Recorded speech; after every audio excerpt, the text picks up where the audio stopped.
bwakeddemu ko olunaku lwaleero ng'amawanga mu Bulaaya gavuddeyo gatandise okubanga googerera omusajja Donald Trump ebikikirike bingi ne bagamba oyo muli wankwe yavudde mu baana kale nekyayingiridde takimanyi agabattukana bugabattukanyi bayogedde ebigambo byabadde bingi abasajja bakulu bannabulaaya nga bakambuwadde nga bagamba ono Donald Trump yatuuse okubanga akwata olukomo lw'essimu n'ayogera n'omusajja gwe bayita Putin yalemeredde okubanga bw'ati akussa olulimi olukangakanga munnange n'atuuka okubanga bw'ati bwe yabadde eri Putin nga bali ku lukomo lw'essimu bakira boogera nga babadde naye mwana okikubye okimanyi nti bano bagayi batuuka okwegatta basobole okubanga bakufutiza naye okimanyi nti bonna bonna obawunzise kanywa ne baseka kyokka nga basekera ku ssimu aseka ku ludda lwa Amerika bamuyita Donald Trump ensigo yabadde esuubira nti agenda kubanga obuulyawo newankubadde yeetaaga olutalo luggwe naye talina kubanga omusajja omurasha mukwasa gloves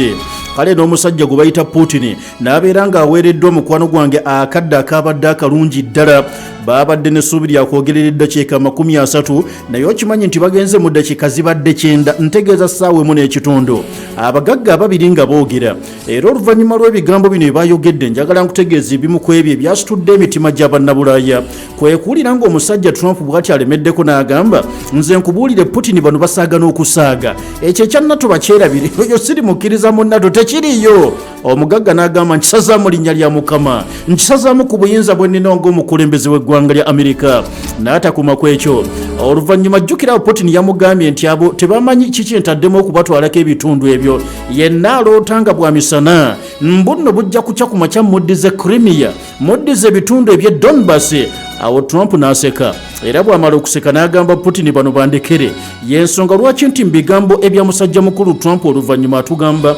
ensonga ziri bbiri enkulu ebirala bajja kubanga babyogerereyo mu nteeseganya naye ekya Ukraine okujoyininga NATO ekyo nkisazaamu linnya lya Mukama ate eky'eggwanga lya Ukraine okulemerako Russia ebaddiza ebitundu gamba nga Donetsk Luhansk ekyo nakyo nkisazaamu mu linnya ly'eggwanga lyange lya Amerika kati bino byonna njagala nkutegeeza abasajja ku lukalu lwa Bulaaya kuba asinzidde ne bagamba Amerika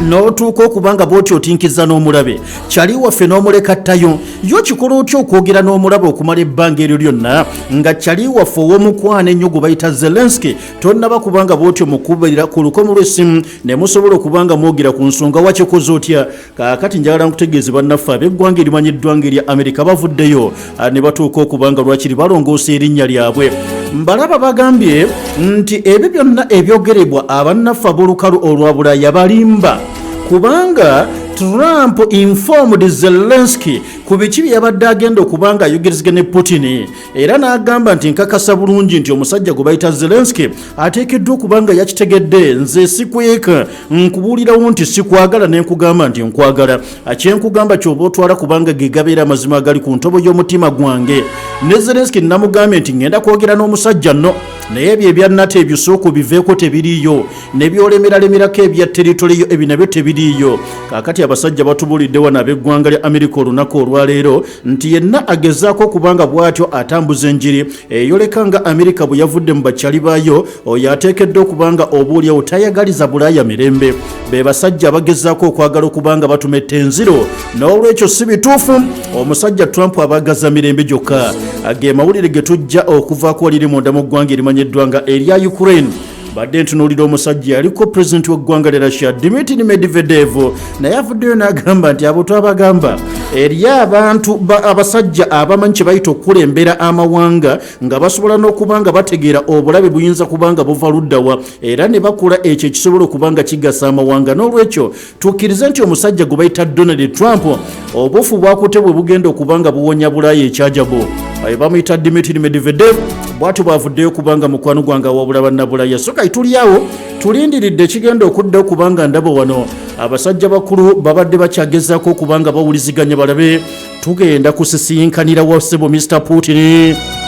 ku lukomo lw'essimu twogedde naye twetaaga ensisinkano eya musajja ku musajja atulye tunywe twogere ensonga tulumye abayaaye abadde balowooza nti Amerika tujja gikuumiranga mu bulabe naawe omusajja ow'eggwanga lya Russia era baamaliriza nga lwakiri bano ababiri nga bateesezza ne bagamba nti Saudi Arabia simbi tusobola okugenda mu baswahaba ne tubeera nga tusinkanira eyo Trump n'omusajja Putin wabula bagamba tebannaba kubanga bakikonfamingira ddala nti kyekyo kiwedde Gavumenti y'eggwanga lya China ekulembera Xi Jinping naye bayise ebagambye President Trump nkwetaaga, Putin nkwetaaga, mujje twogere, mujje eri namba 3 musajja munnammwe twogere ensonga nesobola okubeera venue egenda okubanga esinkanya mmwe empologoma ebbiri ate nange nga ndi wamu nammwe netusobola okubanga tumala ebibamba byonna ebadde byongera okubanga bikankanya Mawanga. Mulaba mutya tukyalindiridde okulaba abasajja bakulu bagenda kubanga bakomekereza na kikale nno ge mawulire ago getulaba era nga ku ddakiika eno abasajja bategeeza Zelensky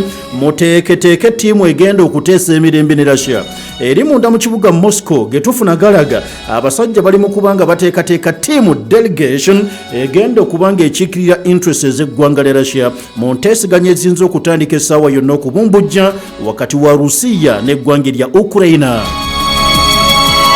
Ekyo ng'omaze okubanga okitegedde